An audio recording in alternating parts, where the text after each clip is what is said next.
Le nouveau smartphone de Google vient d'arriver, c'est le Google Pixel 7a. Alors, il a été présenté il n'y a pas très longtemps et ce Pixel 7a, il va être intéressant pour pas mal de petites choses, notamment au niveau de la photo, au niveau de toutes les fonctionnalités de Google, parce que si vous le savez, et si vous aimez Google, eh bien Google fait du Google avec une puce maison qui est là maintenant depuis le Pixel 6, avec une puce de sécurité également maison, et puis surtout le gros point fort de ce smartphone, ça a toujours été chez Google, eh bien la partie photo. Une partie photo où on retrouve 2 capteurs, là où plein de marques vous mettent 3 capteurs dans le haut du milieu de gamme, plutôt dans le haut de gamme. Bon, je sais pas trop comment le positionner parce qu'il y a tellement de déclinaisons que c'est un petit peu compliqué. Donc on va essayer de comprendre ce qu'a fait Google avec son Pixel 7a. On va essayer de voir quelles sont ses qualités, quels sont ses défauts, à qui il se destine, est-ce qu'il est fait pour vous. Vous allez voir parce qu'il y a vraiment beaucoup de choses à raconter dessus. Allez, c'est parti, on y va. La première chose, je veux qu'on regarde un petit peu ce qu'il y a dans la boîte, parce que vous allez voir, c'est assez sommaire. De plus en plus de marques retirent ici les blocs de charge, et Google a fait exactement la même chose. Donc vous allez avoir des petits accessoires. Ça, c'est un petit accessoire pour mettre de l'USB-A vers de l'USB-C, c'est un petit convertisseur OK. Vous allez avoir votre câble de recharge en USB-C, USB-C. Vous allez avoir votre petit picot pour venir ouvrir le tiroir de carte SIM. D'ailleurs, on va tout de suite regarder, je vais vous le montrer, vous allez voir. Hop, tiroir de carte SIM, avec une seule SIM 5G bien évidemment. Pas de double SIM. Pas la possibilité de venir rajouter une extension de stockage. D'un côté, ça c'est pas surprenant parce que Google, vous le savez, eh bien ils vont vous proposer tous les services de stockage dans le cloud, forcément. Ils ont des services, ils les vendent, que ce soit au niveau de la photo et au niveau de plein de choses. Donc voilà, donc ça, effectivement, donc pas d'extension de mémoire ici. Et puis ensuite, c'est tout. C'est-à-dire pas de bloc de charge, rien. Donc Google vous fait du Google, vous propose du Google, c'est vite, c'est simple, ça marche bien, bon, voilà, c'est efficace. En tout cas, c'est une petite boîte qui est fort sympathique. Alors, on prend la boîte, on la dégage. Moi, je veux qu'on regarde le smartphone parce que ce smartphone, il raconte plein de choses. La première chose, alors, j'ai mis le déverrouillage avec la caméra. Vous avez un capteur d'empreinte digitale qui est bien positionné. Donc vous le prenez en main, vous posez votre doigt, ça déverrouille, c'est bien, c'est rapide, c'est très très bien. La première chose qu'on va venir regarder ici, et ça c'est intéressant, c'est le contour. Le contour au niveau des bordures, vous avez ici des bordures noires. C'est le premier truc qui m'a un peu frappé à l'œil parce que de plus en plus de marques cherchent à faire des contours un peu plus borderless, c'est-à-dire on vient au maximum sur le côté. Certains vont même jusqu'à l'incurver sur le côté et d'autres jusqu'à l'incurver sur les 4 côtés. C'est notamment ce que nous a fait Honor avec son Magic 5 Pro. Ici par contre, eh bien, on n'est pas dans la même gamme, donc on va pas tout mettre en face, mais pour autant, Google s'est dit, on s'en fout, on va garder des grandes bordures. Et ça me plaît pas énormément, parce que les bordures, on les veut pas, on en veut de moins en moins. Et voyez, pour autant, vous avez des grandes bordures là sur le côté, surtout sur le côté, et vous avez un grand menton. Et personnellement, je suis pas extrêmement fan, et j'aime pas trop. Je trouve que c'est dommage, et qu'en fait, c'est con parce que ce smartphone, il est bien, il est assez compact, il est pas trop lourd, il fait moins de 200 grammes, il est à 193 grammes, donc vous voyez, en termes de prise en main, on a un truc qui est bien, qui est convenable, qui est cool, mais pour autant j'aime pas trop ce design que je trouve un petit peu obsolète au niveau du contour noir qu'on a, donc ça me chiffonne un peu. Après, je vous le dis, la prise en main est bonne, le format est très cool, vous le bougez très facilement, on le prend facilement en main, il glisse pas trop, bon bref, ça reste un très très bon smartphone là-dessus, qui est proposé avec de l'aluminium recyclé, donc ça c'est bien. On a également du plastique et on va retrouver du verre. Vous avez du Face Unlock qui déverrouille rapidement, et ça c'est très pratique, donc capteur d'empreinte digitale, le schéma, les codes, le Face Unlock, bref, vous pouvez faire pas mal de choses. Maintenant, le truc qui me surprend ici, c'est que Google a fait le choix de vous mettre un Corning Gorilla Glass 3. C'est très vieux. Aujourd'hui, on met souvent un Corning Gorilla Glass 5 sur le milieu de gamme. Ici, ils ont mis un Corning Gorilla Glass 3. C'est une vieille techno de Corning. Alors bon, ça protège quand même. Attention, c'est mieux que rien. Mais je trouve ça surprenant. Alors après, autre petite particularité, c'est un smartphone qui est quand même résistant à l'eau et à la poussière avec une certification IP67. On n'a pas de l'IP68 comme sur les Pixel 7 et Pixel 7 Pro. On a quand même une protection, une certification en tout cas. Donc, il est certifié résistant à l'eau et à la poussière. Donc ça, c'est aussi bien. Alors, je voudrais qu'on parle justement de cet écran, parce que cet écran, il est pas mal, il est intéressant, il est plutôt joli. On a une grande dalle de 6,1 pouces. On a 0,2 pouces en dessous du Pixel 7 qui était à 6, qui est d'ailleurs toujours à 6,3 pouces. La résolution, c'est du Full HD+, ça me paraît normal, et on est sur une dalle OLED. Ça, c'est bien. Qui, Google nous annonce 25% plus lumineuse que ce qu'on avait avant. Donc ça me plaît plutôt pas mal, c'est cool. Je vais avoir, là, je suis à 64%, donc luminosité adaptative, ça c'est pareil. C'est un truc que je vous recommande de venir mettre ici parce qu'il va venir s'adapter à l'éclairage environnant. Là, vous voyez, c'est assez sombre. Si je vais dehors, il y a beaucoup de lumière, donc fatalement, il va falloir jouer, il va le faire automatiquement. Ce thème sombre, ok, on peut mettre un thème clair si on le souhaite. J'aime bien le thème sombre, je trouve assez efficace ici. Les couleurs adaptatives. Alors, vous avez soit de l'adaptatif, soit du naturel. C'est à vous de voir. Je l'ai mis sur adaptatif, je trouve un peu plus saturé, un peu plus péchu, donc ça me va bien. Son par défaut, il est comme ça. Et après, il y a plein de petits paramètres. Alors, vous le voyez, il y a un truc qui est intéressant qui est juste ici. Affichage fluide. Augmenter automatiquement la fréquence d'actualisation de 60 à 90 Hz pour certains contenus. La batterie est davantage sollicitée. Alors,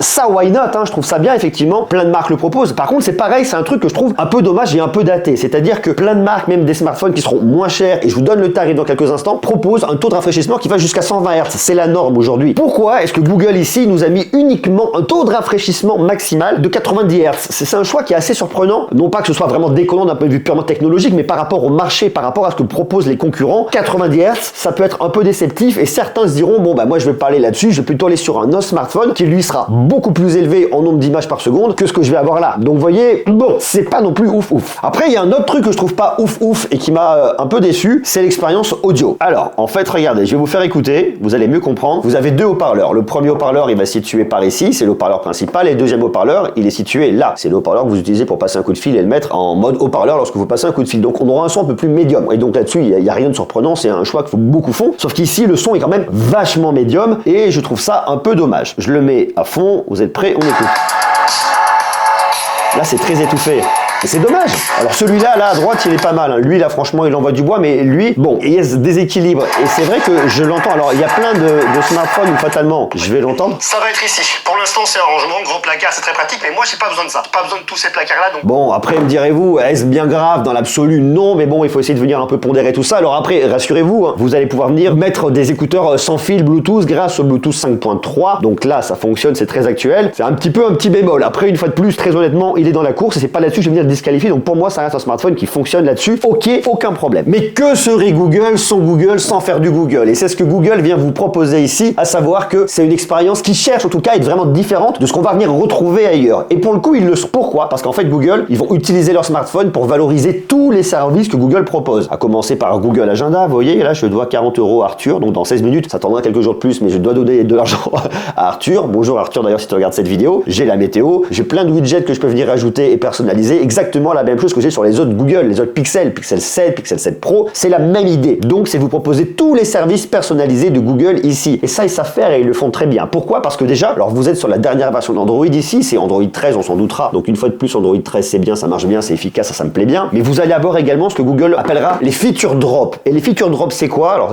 le nom est un peu, voilà, on n'est pas en anglophone, donc fatalement c'est un peu plus complexe. Les feature drops, c'est quoi? C'est en fait Google qui va venir vous pousser des mises à jour régulièrement et qui vous enverra de nouvelles fonctionnalités tous les 3 mois sans même que vous le sachiez. Et ça, c'est cool. Pourquoi? Parce que ça rend votre smartphone plus intelligent et plus malin. Dès que Google a développé une fonctionnalité qui est compatible dans votre langue, elle est poussée sur votre smartphone. Enfin, elle fait partie du paquet de mise à jour qui arrivera tous les 3 mois. Après, le truc qui est des fois un peu relou, c'est que Google ne communique pas dessus, donc vous le savez pas. Mais tiens, un jour, ah ben c'est nouveau ça, je savais pas. Il y a une nouvelle fonctionnalité. Et en fait, ce qui est cool, c'est que c'est un smartphone qui est vraiment évolutif. Et c'est vraiment, pour moi, le gros point fort de ce smartphone. C'est qu'il n'est pas figé à un instant T où vous allez venir l'acheter. Bien évidemment, Google, c'est avant tout du logiciel. On connaît Google, le moteur de recherche, tous les services qu'ils viennent proposer derrière, bien évidemment, mais c'est surtout vraiment ce logiciel qui est mis en avant et sur lequel Google investit et travaille énormément. Donc vous avez plein de fonctionnalités qui sont hyper cool. Donc quand vous venez dans vos paramètres, vous allez voir, vous pouvez par exemple aller dans son et vibreur, vous allez pouvoir descendre dans clarté d'appel et venir activer la clarté d'appel. Alors la clarté d'appel, c'est quoi? C'est quand vous êtes dans un environnement qui est extrêmement bruyant, et bien il y a tout un travail algorithmique qui va se faire grâce aux différents micros pour venir annuler le son environnant bruyant et faire un focus uniquement sur votre voix pour que votre interlocuteur vous entende très bien. Et des fonctionnalités comme ça, il y en a des tonnes. Vous avez une fonctionnalité par exemple, quand vous recevez un SMS, eh bien il va pouvoir venir vous lire votre SMS. Ça c'est vachement bien pour les personnes qui ont des déficiences visuelles. Vous allez avoir aussi un assistant pour vos appels, le Call Assist. La traduction en temps réel, lorsque vous voyagez, c'est vraiment génial. Il va venir traduire directement. La dictée de SMS également, vous dictez tac tac tac, lui tape, vous vous embêtez pas. Et il y a plein de super fonctionnalités qui sont là également pour toutes vos photos, à savoir par exemple eh bien la gomme magique. Alors je viens dans Google Photos, je clique sur modifier, gomme magique. Donc lui il est en train de regarder pour me proposer des suggestions, qu'est-ce que je peux venir virer sur ma photo. Alors ça dépend, hein, si c'est des fois un peu compliqué, il va pas y arriver. Donc là, hop là, il cherche les petites suggestions. Là vous voyez, il y a tous ces gens-là à venir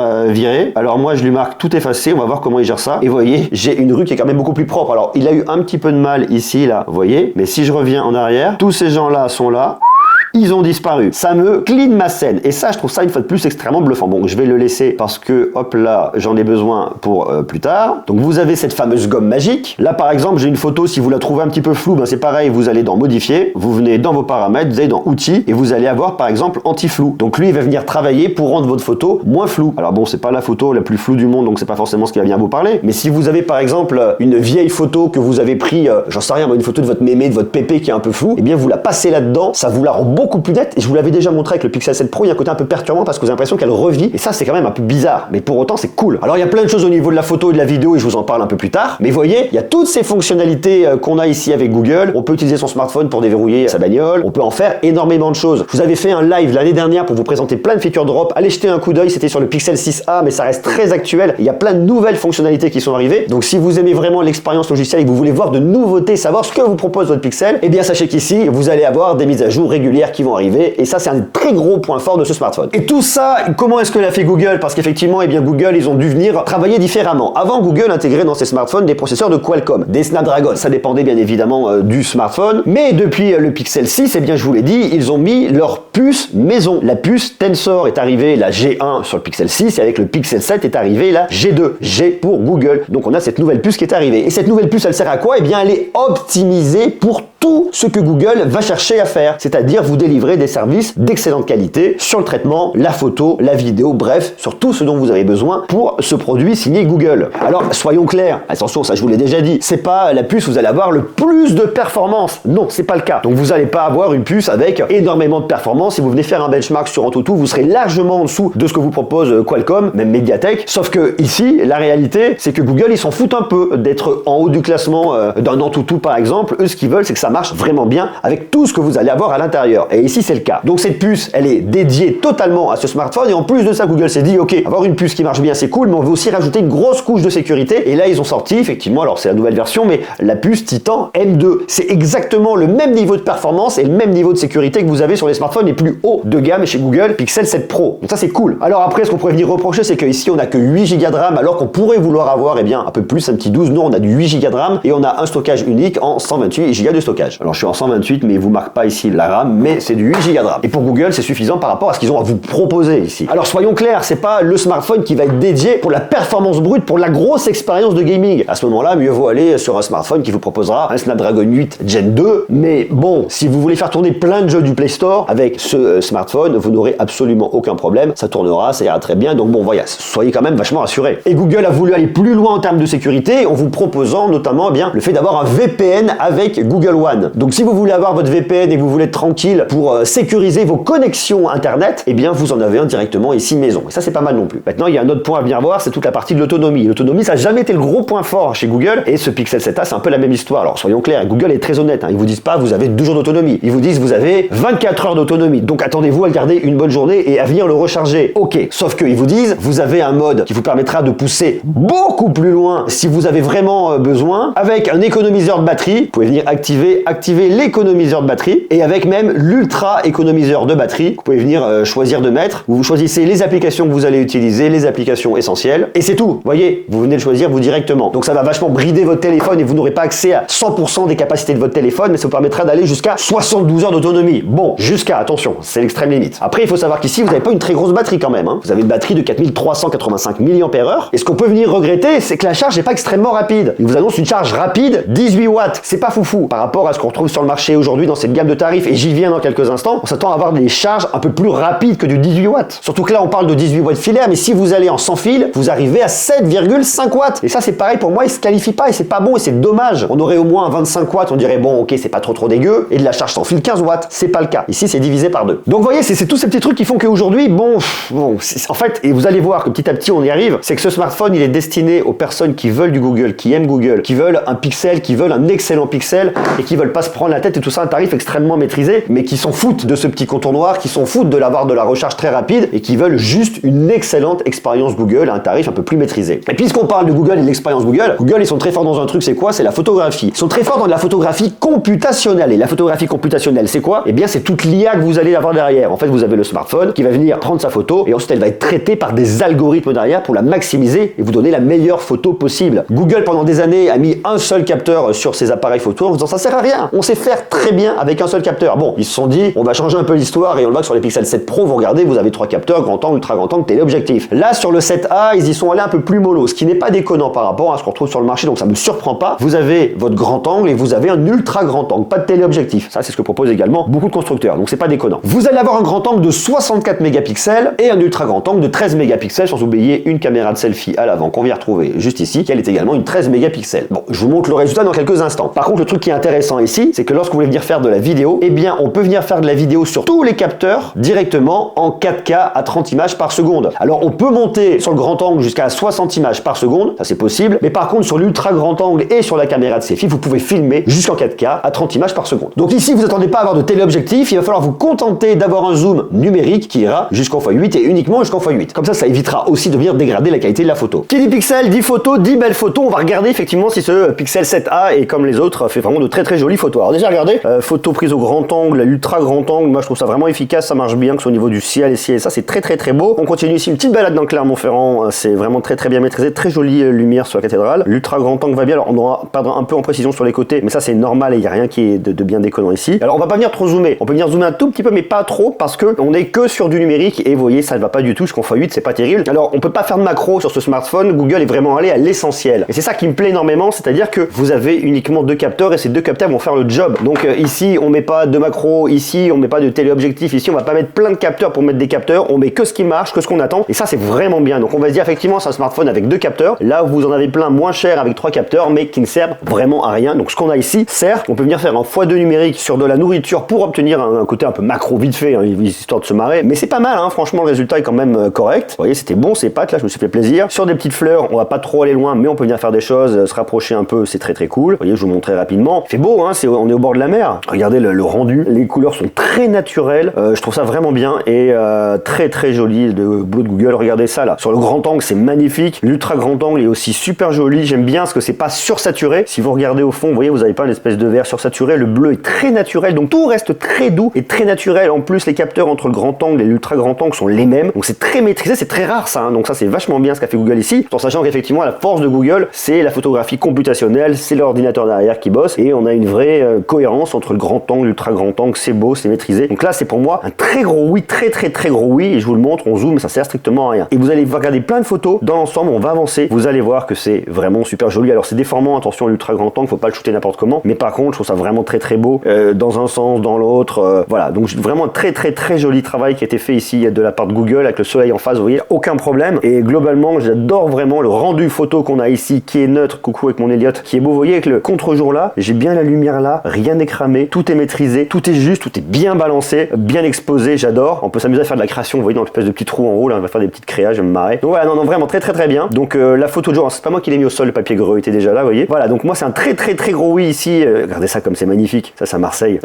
Très très très très gros oui, on a fait un gros shooting à Marseille et je vous en ai plein de jolies photos. Donc pour moi c'est vachement bien et c'est vraiment un très gros oui ici. Bah alors la caméra de selfie, fatalement c'est moins bien, on s'en doutera. Je trouve que, bah vous voyez, on est avec des collègues là, on bouge un petit peu, très légèrement et c'est tout de suite pas terrible. Alors il y a un truc qui est intéressant, ce que nous a fait Google, c'est que vous avez en fait un espèce d'ultra grand angle lorsque vous êtes, vous voyez, c'est une espèce d'ultra grand angle et là on vient se rapprocher un petit peu. Moi je trouve que quand il n'y a pas beaucoup de lumière, on a beaucoup de mal. Quand il y a de la lumière, ça donne un résultat qui est pas mauvais, une fois de plus, merci la photographie computationnelle là-dessus. C'est pas dégueu, mais je trouve pas ça foufou. Quand vous avez plein de soleil, ça marche bien, c'est sympa, mais au-delà de ça, vous voyez, ça typiquement, eh bien les visages, on a l'impression que ça bouge un peu, c'est pas terrible. Donc ça c'est quand même un peu moyen. Je vous montre 2-3 photos en mode portrait. Ce mode portrait il est pas mal, une fois de plus, on le voit lorsque vous venez de prendre la photo. La photo elle est normale et puis ensuite on voit l'algo qui paf vous crée le flou qui est complètement artificiel ici avec quelques ratés très légers. Là vous voyez au niveau des cheveux là il a eu légèrement du mal mais vraiment léger. Une fois de plus c'est une IA qui va venir reconnaître mais dans l'ensemble c'est quand même plutôt pas mal fichu ici. Là hop là si vous regardez ici c'est pareil avec mon petit Steven, bah, globalement il bosse quand même très très bien même s'il y a 2-3 petits détails où des fois il va avoir un petit peu de mal. Vous voyez typiquement là sur la veste là si vous venez regarder là et ben il m'a bouffé un petit bout de la veste mais il l'a confondu avec la moquette. D'un autre côté c'est Steven qui s'habillait comme ça donc c'est pas déconnant. Je t'embrasse. Là vous regardez ici pareil sur Anne, globalement le boulot est bien fait, ça marche bien donc là-dessus bravo Google. Je regarde aussi un petit peu la photo de nu parce que c'est vraiment un point très important ici donc dans différentes scènes. Là j'ai eu un petit peu de mal avec la lumière à côté qui m'a créé vous voyez ces espèces d'artefacts qui sont pas terribles. Pour autant bon globalement le rendu est pas mauvais. Là il a eu un peu de mal au niveau des hautes lumières là où d'autres smartphones plus haut de gamme auront un peu moins de mal. Bon une fois de plus on est dans le milieu de gamme, on est à 500 balles donc bon ça me surprend pas et ça marche bien. Alors vous voyez il y a une petite différence là de colorimétrie. Là regardez vous voyez pareil la lumière il a eu un petit peu de mal ici. Je suis sur le grand angle là, je vous mets pas l'ultra grand angle parce que c'est pas fait pour la photo de nuit mais vous voyez là il a un petit peu de mal par endroit. Donc là c'est un peu la limite du truc qu'on va venir retrouver